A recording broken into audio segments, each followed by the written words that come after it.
Driverly.com, unlimited drama series. The night of my 59th birthday, I thought my son's celebration was the highlight of my year. But when my wife pressed keys into my hand and quietly locked the doors behind us, I realized something was very wrong. What she showed me in the driveway turned my entire family upside down and set me on a path of calm, surgical revenge. I'm Leonard O'Malley, but everyone calls me Len. At 59, I'm what you'd call predictably boring. Retired civil engineer, reads the paper every morning, pays bills on time.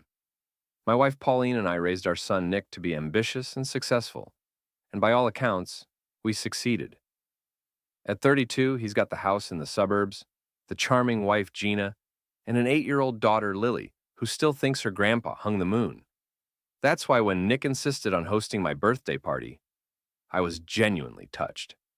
"Dad, you've done so much for us," he'd said over the phone. "Let Gina and me take care of everything for once." I should have known something was off the moment we walked through Nick's front door. The atmosphere felt choreographed. Too perfect. Gina greeted us with an almost theatrical enthusiasm, her smile just a little too wide. "Len, happy birthday!" She practically sang, immediately reaching for my jacket. "Here, let me take that. And your wallet, too. I'll put everything safe upstairs so nothing gets lost during the party." I handed over my jacket, but something about her insistence on my wallet struck me as odd. "I'll keep it, thanks," I said casually. Her smile flickered for just a moment. "Oh, of course. I just thought, well, with all the hugging and celebrating, things sometimes fall out of pockets." Pauline squeezed my arm gently. She'd noticed, too. The dinner was elaborate. Too elaborate for a family gathering.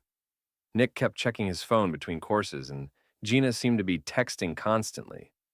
When I mentioned it, she laughed it off. "Oh, just coordinating with the bakery about the cake delivery." But I'm an engineer. I noticed patterns, inconsistencies. The cake was already sitting on the kitchen counter. During the main course, Pauline quietly slipped something under my hand on the table. Car keys. She leaned close and whispered so softly I almost missed it. "Follow my lead. We need to leave soon." My heart started racing, but I kept my expression neutral. 41 years of marriage had taught me to trust Pauline's instincts completely. Nick stood up for a toast, raising his glass with that charming smile that had gotten him out of trouble since he was 5. "To my dad, the most reliable, trustworthy man I know. A man whose word is his bond, whose signature means something." Everyone clapped. I noticed Gina glance at an envelope on the gift table, then quickly look away. An envelope that definitely hadn't been there when we arrived. "Dad," Nick continued, "you've always been there for our family. And now it's time for us to be there for you." The words should have warmed my heart. Instead, they sent a chill down my spine. As we moved to the living room for cake, Pauline stood up. "Len, could you help me with something in the car? I think the car seat might be loose." Lily didn't have a car seat anymore. She was 8. But I played along. "Of course, honey." We walked casually toward the front door. The moment we stepped outside, I heard the distinct click of the deadbolt behind us. Gina had locked the door immediately. "Pauline, look at this." She pulled out her phone, hands shaking slightly. On the screen was a banking alert. Large withdrawal flagged for manual review. $15,000 transferred from checking account 4:47 p.m. I stared at the notification. I didn't authorize any withdrawal. "I know." Her voice was tight. "Len, this isn't the first one. I've been tracking our accounts for weeks. Small amounts at first, then bigger ones. I didn't want to worry you until I was sure." I looked back at the house. Through the front window, I could see Nick and Gina in animated conversation. At the upstairs window, Lily's small face appeared, looking worried. "Get in the car," I said quietly. "We're going home." The drive was silent except for the sound of my heart pounding. As we passed the Hobbs house next door to ours, our neighbor Reggie waved from his porch. His wave seemed hesitant, almost apologetic. At home, I went straight to my desk. The drawers had been disturbed, papers slightly out of order, the way only someone who knew my filing system would notice. My checkbook was missing. How long has this been going on? I asked Pauline. She sat heavily in her chair. I started noticing missing mail about 2 months ago. Bank statements, mostly. When I asked Gina about it, she's been helping us with paperwork, remember? She said she was organizing everything for us, being helpful. I felt something in my coat pocket and pulled out a brass key fob I'd never seen before. It was engraved with my initials. Pauline, look at this. Before she could respond, my computer chimed with an email notification. I opened it with growing dread. Thank you for your withdrawal request. Your transfer of $25,000 has been approved and will process within 24 hours. I had never requested any such transfer. We need help, I said quietly. But first, we need to know exactly what we're dealing with. The next morning, Pauline and I spread our recent bank statements across the dining room table like crime scene evidence. What we found made my blood run cold.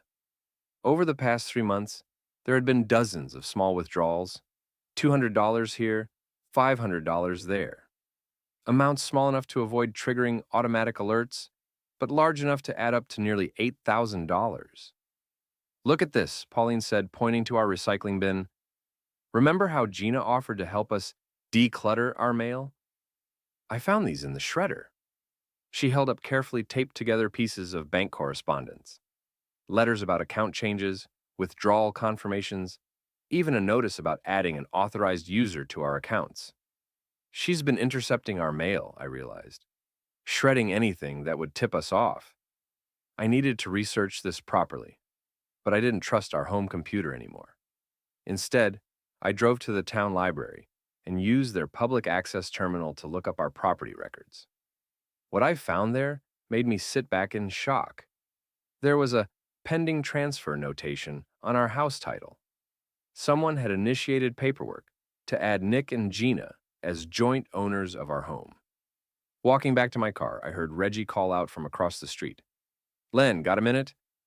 Reggie Hobbs worked part-time security and had always been observant about neighborhood activity. He looked uncomfortable as I approached. Listen, I probably should have mentioned this sooner, but last week I saw a moving van in your driveway around 2 a.m. Gina was directing some guys carrying boxes. I figured you knew about it, but, well, you weren't there. What kind of boxes? File boxes, mostly. The kind you'd use for documents. They loaded them into the van and drove off. My mind raced. Reggie, did you see anything else unusual? Well, now that you mention it, Gina's been coming by your house pretty regularly when you and Pauline are out. Always has keys. Always goes straight to your front door, like she belongs there. I thanked Reggie and drove home with a growing sense of urgency. At home, I pulled out my checkbook to compare signatures. The birthday card Gina had given me was still on the counter, signed Love, Nick, and Gina, in what was supposed to be her handwriting. But when I looked closely at the signature on the card and compared it to my own signature in the checkbook, I noticed something disturbing. The G in Gina's signature looked suspiciously like someone had been practicing the L in Leonard. Pauline came into the kitchen carrying something. I found this in Lily's backpack when I picked her up from school today. She said she drew it for us. It was a child's watercolor painting of what looked like our garage. In the background, barely visible but clearly intentional, were two adult figures shaking hands over a table covered with papers. When did she draw this? I asked. She said it was from last week, when she was playing in the garage while Mommy had a business meeting with a lady. My phone rang. Nick's name appeared on the screen. Hey, Dad, how are you feeling today? You seemed a little off last night. I kept my voice neutral. Just tired, son. Long day. Listen, Gina and I were thinking we should come by later. Help you and Mom organize some of those old files. You know, make sure everything's in order for your retirement.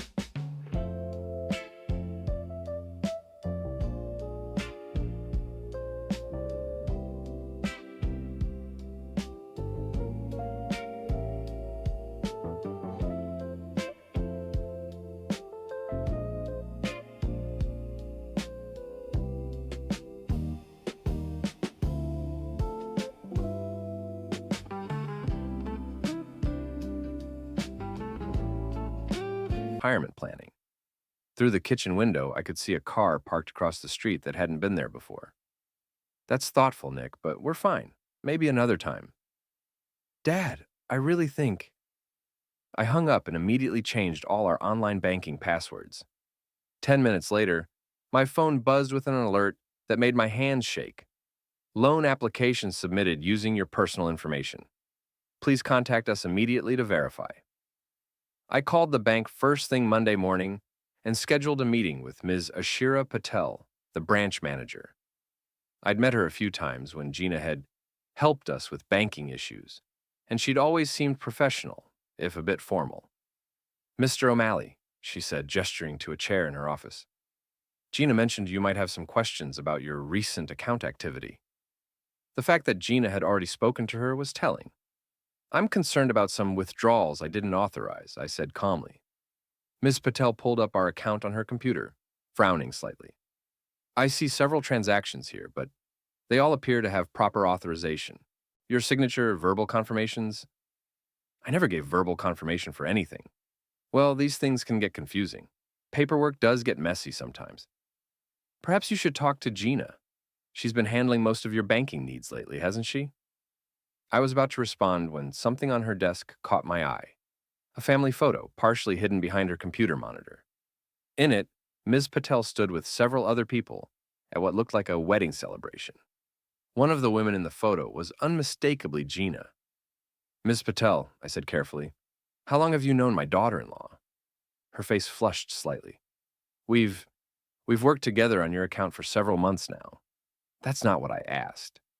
She began shuffling papers nervously. Mr. O'Malley, I think there may be some confusion here. All your transactions have been properly documented. If you have concerns, I suggest you discuss them with your family first. I left the bank more convinced than ever that this went deeper than simple theft. At home, Pauline was waiting with more disturbing news. I checked our online banking portal, she said. There are wire transfers here I've never seen before. Large amounts going to an account I don't recognize. She showed me the screen. Over the past month, $23,000 had been transferred in chunks to an account listed under NMG Holdings. Nick, Gina, and the M, I guess. That's what I'm thinking. My phone buzzed with a text from Reggie. Found something in my recycling bin. USB drive with your initials on it. You want it back?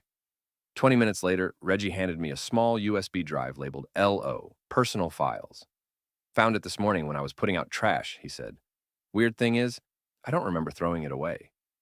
At home, I plugged the drive into our computer. What I found there was a goldmine of evidence and a nightmare of betrayal. The drive contained copies of our bank statements going back 6 months, wire transfer records, and several audio files. One of the audio files was labeled Practice Session 3. When I played it, I heard Gina's voice, Leonard O'Malley! Leonard O'Malley! No, the L needs to be more looped. Leonard O'Malley. She was practicing my signature. Another file contained scanned documents, loan applications, property transfer forms, even a power of attorney document, all bearing what appeared to be my signature, but which I had never signed. Pauline, I called. We need to call Cyril. Cyril Mendez had been our family attorney for over 20 years. Semi-retired now, but still sharp as a tack. If anyone could help us navigate this legally, it was him. Len, he said when I called, good to hear from you. What can I do for you? Cyril, I think my son and daughter-in-law are stealing from us, and I think they're planning something bigger. There was a long pause. Can you be in my office tomorrow morning and bring everything you found? That evening, my phone rang. Ms. Patel's name appeared on the screen. Mr. O'Malley, I need you to come in tomorrow. There's been a request for final authorization on a property deed transfer. It needs to be completed this week. I had never requested any property deed transfer. What property? Your home, Mr. O'Malley. The transfer to add your son and daughter-in-law as joint owners. Surely you remember signing the initial paperwork. I hung up without responding. The next morning, I did something I hadn't done in months. I took Lily to the park. Just the two of us, grandfather and granddaughter, feeding ducks and talking about her painting. Grandpa, she said as we sat on a bench, are you mad at Mommy and Daddy? Why would you think that, sweetheart? Because they keep talking about you in whispers. And Mommy was crying yesterday. I kept my voice gentle. Lily, remember that picture you drew of the garage? Can you tell me more about that day? She swung her legs thoughtfully. Mommy had a meeting with the lady from the bank. They had lots of papers spread out on Daddy's workbench. The lady had a computer too, and they were talking to someone on the screen. Someone on the screen? Yeah, like when we video chat with Grandma Ruth. But this person sounded like you, Grandpa. Same voice and everything.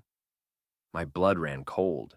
They had been using AI or some kind of voice manipulation to impersonate me on video calls. Did you hear what they were talking about? Something about papers and signatures.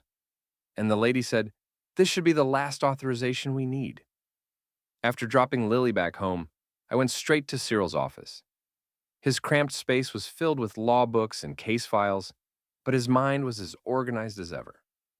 "Len," he said after reviewing everything I'd brought, "this is extensive fraud. Identity theft, forgery, possibly elder abuse. We need to move fast." She left this in your apron. You didn't even throw it away. You forgot a woman's lipstick in your— Watch more on Grammarly.com. What do you recommend? First, we freeze all your joint accounts immediately.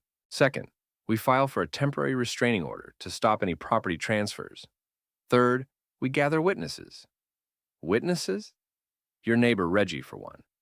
That USB drive is evidence of planning and premeditation, and he held up Pauline's phone. "Did you know your wife accidentally recorded something 3 days ago?" He played the recording. It was muffled, but clearly Gina's voice. "Practice the signature a few more times. The bank lady said it needs to look more natural. Once we get the house transferred, we can—" The recording cut off there, but it was enough. "Cyril, there's something else. I think Ms. Patel at the bank is involved. She's related to Gina somehow. That would explain how they've been able to process so many unusual transactions without triggering fraud alerts." Over the next 2 days, we quietly built our case. Reggie agreed to provide a written statement about the late-night moving van and Gina's frequent visits to our house. Pauline moved our most important valuables to her sister's house for safekeeping. I also made a disturbing discovery in our garden. The spare key we kept hidden in a decorative gnome was missing. They had complete access to our home. On Thursday, Cyril called with news. "I've filed for a temporary injunction to stop any property transfers. But Len, there's something else. I did some digging on this NMG Holdings account. It's not just your money in there. There are deposits from 3 other elderly clients of the same bank branch. Ms. Patel has done this before. It looks that way. And if we can prove it, this becomes a federal case." That afternoon, Ms. Patel called me again. "Mr. O'Malley, we really need to clear this up. Can you come in tomorrow for an in-person meeting? I think there's been some confusion, and I'd like to resolve it directly." I agreed to the meeting, but I had no intention of going alone. Friday morning, Cyril and I spent 3 hours in his office, scanning and backing up every piece of evidence we'd gathered. The child's painting, the practice audio files, the forged documents, Reggie's security footage. Everything was digitized and stored in multiple locations. "The family photo on Ms. Patel's desk," I said, showing Cyril the picture I'd taken with my phone. "Look at the resemblance." He studied it carefully. Definitely family. Probably cousins, maybe sisters. This explains how Gina got access to bank protocols and why Ms. Patel was willing to bend rules. My phone buzzed with a voicemail from Gina. Her voice was frantic, desperate. "Len, I don't know what you think is happening, but you're ruining everything. Nick and I have only tried to help you and Pauline. If you keep this up, you're going to destroy our family." The irony wasn't lost on me. Around noon, I got a call from a real estate office I'd never heard of. "Mr. O'Malley, this is Janet from Riverside Realty. Your property deed transfer is ready for pickup. The new deed shows you and your wife as primary owners, with Nicholas and Gina O'Malley as joint owners with full rights of survivorship." I played along. "Could you email me a copy first? I'd like to review it." "Of course, I'll send it right over." The document was a masterpiece of forgery. My signature looked perfect, because they'd had months to practice it. The notarization was dated exactly 1 week ago, the night of my birthday party. Pauline had been busy, too. She'd gone through every bank statement with a magnifying glass and found something crucial, a deposit slip where someone had altered her handwriting to look like mine. The ink was even a different shade of blue. "Look at this," she said, pointing to the deposit slip. "This L is written in Gina's style, but someone tried to make it look like your handwriting by adding the loop afterward." Cyril called with more news. "I've been in touch with federal banking regulators. Ms. Patel has been approving wire transfers above her authorization limit. That's a serious policy violation, especially if she's doing it to benefit family members." That evening, Nick sent me a text. "Dad, let's settle this as a family. No lawyers, no drama. Just come over tomorrow and we'll work everything out." I showed the text to Cyril. "Don't respond yet," he advised. "I think we're about to get a better opportunity." He was right. Saturday morning, I received an unexpected phone call from the bank's corporate office. "Mr. O'Malley, this is David Chen from Regional Banking. We're hosting a customer appreciation event on Monday evening, and as one of our long-term clients, we'd love to have you attend. It's at our main branch, and several board members will be there." I looked at Cyril, who was grinning. "I'd be delighted to attend," I said. After I hung up, Cyril explained, "Perfect timing. The bank's board will be there. Probably some compliance officers, too. If we're going to expose this publicly, that's our arena." Sunday night, Reggie knocked on our door with one final piece of evidence. "Len, I've been thinking about what you said, so I checked my home security camera footage from the past few weeks." He handed me a flash drive. "You're going to want to see this." The footage was clear as day. Gina and Nick, at 2 a.m. on a Tuesday night, loading file boxes from our house into a van. The timestamp showed it was the same night Pauline and I had been at her sister's 60th birthday party. "That's our filing cabinet," Pauline said, pointing at the screen. "They took our entire filing cabinet. We had them." Monday evening, Pauline, Cyril, and I arrived at the bank's customer appreciation event. The main branch had been decorated with balloons and banners, and about 40 people milled around, eating catered food and making small talk. Ms. Patel was there, of course, looking professional in a navy blue suit. When she saw Cyril with us, her smile faltered. "Mr. O'Malley," she said, approaching us carefully, "I wasn't expecting to see your attorney here." "Family friend," Cyril said pleasantly. "Len mentioned this was an appreciation event for long-term customers. I've been helping the O'Malleys with their banking for 20 years. I spotted several board members near the front of the room, including David Chen, who had invited me. Perfect." "Mr. Chen," I said, approaching him, "thank you for inviting us. I was wondering if I might have a moment to address the group. I have some urgent concerns about procedural breaches that I think the board should hear." His eyebrows rose. "Procedural breaches?" "Involving one of your branch managers and potential regulatory violations." Before he could respond, I heard familiar voices behind me. Nick and Gina had arrived, looking frantic. "Dad!" Nick called out, pushing through the crowd. "What are you doing here?" "The same thing you're doing, I imagine," I said calmly. "Banking business?" Gina grabbed Nick's arm, whispering urgently in his ear. I caught the words, "Stop him," and "too late." Mr. Chen had been listening to this exchange with growing interest. "Mr. O'Malley, why don't you tell us what's on your mind?" I looked around the room. Perfect audience. Board members, compliance officers, other customers, and my family. Time for the truth. "Ladies and gentlemen," I began, my voice carrying clearly through the room. "My name is Leonard O'Malley, and I've been banking here for over 20 years. 3 months ago, my son and daughter-in-law began systematically stealing my identity, forging my signature, and transferring my money to accounts I never authorized." The room went quiet. Cyril stepped forward with a laptop. "With the board's permission, I'd like to present evidence." Mr. Chen nodded grimly. The first image that appeared on the projection screen was my checkbook, opened to show my real signature. Next to it, a blown-up image of one of the forged documents. "The forgery is sophisticated," Cyril explained, "because the perpetrators had months to practice." He played the audio file of Gina practicing my signature. Her voice filled the room. "Leonard O'Malley? Leonard O'Malley? No, the L needs to be more looped." Gina's face went white. That's taken out of context." "Let's add some context then," I said calmly. Cyril displayed the bank statements showing the unauthorized withdrawals, the wire transfers to NMG Holdings, and the loan applications I'd never signed. "This is just a misunderstanding," Nick said desperately. "Dad, you asked us to help with your finances. You said you trusted us to—" "I never asked you to forge my signature," I interrupted. "I never asked you to take a second mortgage on my house. And I certainly never asked you to steal my retirement savings." Cyril clicked to the next slide, Lily's innocent watercolor painting. "This was painted by my granddaughter," I said. "She witnessed what she thought was a business meeting in the garage. What she actually witnessed was the planning of identity theft." He read from his notes. Quote from the child: "The lady from the bank had papers spread out, and they were talking to someone on the screen who sounded like Grandpa." All eyes turned to Ms. Patel, who was now visibly sweating. "The lady from the bank," Cyril continued, "is Ms. Ashira Patel, your branch manager. She's also Gina O'Malley's cousin." He displayed the family photo from Ms. Patel's office, with Gina clearly visible.